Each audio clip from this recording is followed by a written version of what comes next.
नमस्ते। आज हम समझने वाले हैं कि बेहतरीन टीचिंग के पीछे का साइंस क्या है। हम उन सिद्धांतों और तरीकों को देखेंगे जो एक आम क्लासरूम को सीखने के एक कमाल के एक्सपीरियंस में बदल देते हैं। तो चलिए इस टॉपिक में और गहराई से उतरते हैं। तो सबसे पहले ये सवाल आता है, एक अच्छे टीचर और एक महान टीचर में आखिर फर्क क्या होता है? क्या ये सिर्फ पैशन है या फिर इसके पीछे कोई और गहरी सोची समझी प्रोसेस काम कर रही है? और जवाब ये है कि ये सिर्फ पैशन से कहीं ज्यादा है। देखिए, बेहतरीन टीचिंग एक सोची समझी कला है। ये दिल और दिमाग का एक ऐसा मिक्सचर है जहां जुनून को एक मजबूत प्लान का साथ मिलता है। इसको और अच्छे से समझने के लिए चलिए एक टीचर की टूलकिट के बारे में सोचते हैं। मान लीजिए ये एक ऐसा बॉक्स है जो उन सभी जरूरी सिद्धांतों और स्ट्रैटेजीज से भरा है जिनकी जरूरत हर टीचर को होती है। इस टूल किट की जो नींव है ना, वो है शिक्षण के सूत्र या जिन्हें हम मैक्सिम्स कहते हैं। ये वो बुनियादी नियम और सच हैं जो समय के साथ परखे गए हैं और असरदार इंस्ट्रक्शन का बेस बनते हैं।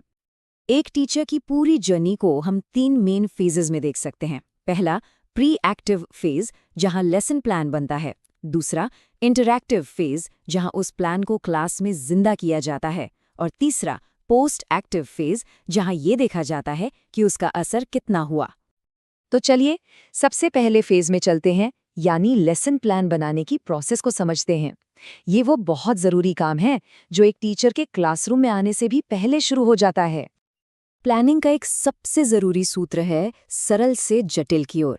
इसका सीधा सा मतलब है कि टीचिंग की शुरुआत हमेशा आसान, जानी पहचानी बातों से होनी चाहिए और फिर धीरे धीरे मुश्किल और टेक्निकल कॉन्सेप्ट्स की तरफ बढ़ना चाहिए। और यहाँ हम देखते हैं कि यह प्रिंसिपल कैसे एक असल प्लान में बदल जाता है। टीचर रोजमर्रा की मिसालों से शुरू करते हैं, फिर बेसिक कॉन्सेप्ट्स की नींव रखते हैं और आखिर में जाकर टेक्निकल टर्म्स तक पहुंचते हैं। प्लानिंग के कुछ और भी इंपॉर्टेंट पिलर्स हैं। एक है निश्चित लक्ष्य का सिद्धांत, मतलब बिल्कुल साफ और टाइम पर पूरे होने वाले गोल्स तय करना। फिर आता है चयन का सिद्धांत, जिससे ये पक्का होता है कि कंटेंट सबसे रेलेवेंट हो। इसके बाद है विभाजन का सिद्धांत, जो सब्जेक्ट को छोटे, आसानी से समझ आने वाले हिस्सों में बांटता है। और आखिर में नियोजन का सिद्धांत, जो रिसोर्सेस का सबसे अच्छा इस्तेमाल पक्का करता है। तो अब प्लान तो बन गया। चलिए अब इंटरैक्टिव फेज पर चलते हैं और देखते हैं कि एक अच्छा प्लान क्लासरूम में असल में कैसा दिखता है। यहाँ पे ना टीचिंग के 2 बिल्कुल अलग नजरिए दिखते हैं। एक है ऑटोक्रेटिक या तानाशाही तरीका, जो पूरी तरह से टीचर पर फोकस्ड होता है, और दूसरा है डेमोक्रेटिक तरीका, जो स्टूडेंट पर फोकस्ड है। इसमें टीचर एक गाइड की तरह काम करते हैं और स्टूडेंट्स को हिस्सा लेने के लिए बढ़ावा देते हैं, जिससे उनका कॉन्फिडेंस और समझ दोनों बढ़ते हैं। ये कहावत तो हम सबने सुनी है, practice makes a man perfect. पर यह सिर्फ एक कहावत नहीं है, ये हमें बिहेवियरिज्म की साइकोलॉजिकल फिलॉसफी की तरफ ले जाती है, जिसका टीचिंग के तरीकों पर बहुत गहरा असर पड़ा है।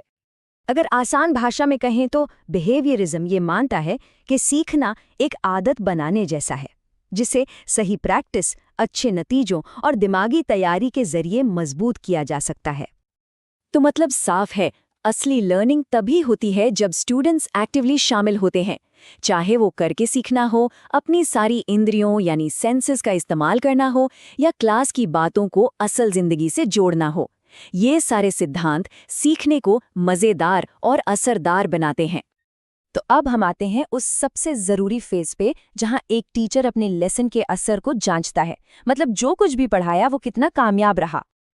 और ये पता करने के लिए कि स्टूडेंट्स के व्यवहार और समझ में कितना पॉजिटिव बदलाव आया है, टीचर्स कई तरह के टूल्स इस्तेमाल करते हैं, जैसे कि टेस्ट, क्विज, सवाल जवाब और यहाँ तक कि उनके बिहेवियर को ऑब्जर्व करना।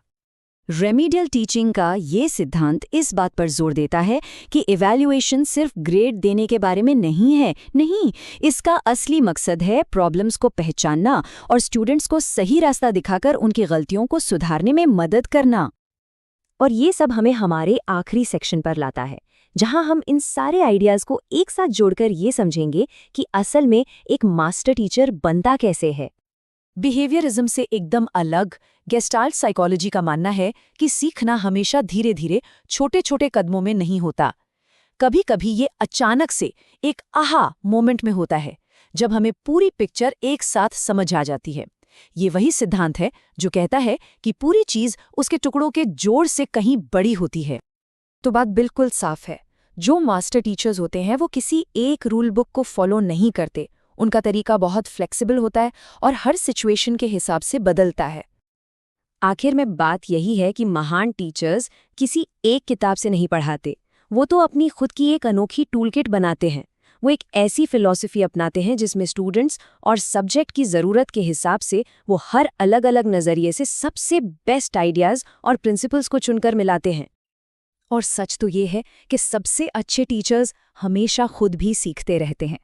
तो अब सवाल ये उठता है कि इस पूरी चर्चा में से वो कौन सा सिद्धांत है जिसे अगली बार इस्तेमाल किया जा सकता है, चाहे वो टीचिंग में हो या फिर खुद कुछ सीखने की प्रोसेस में।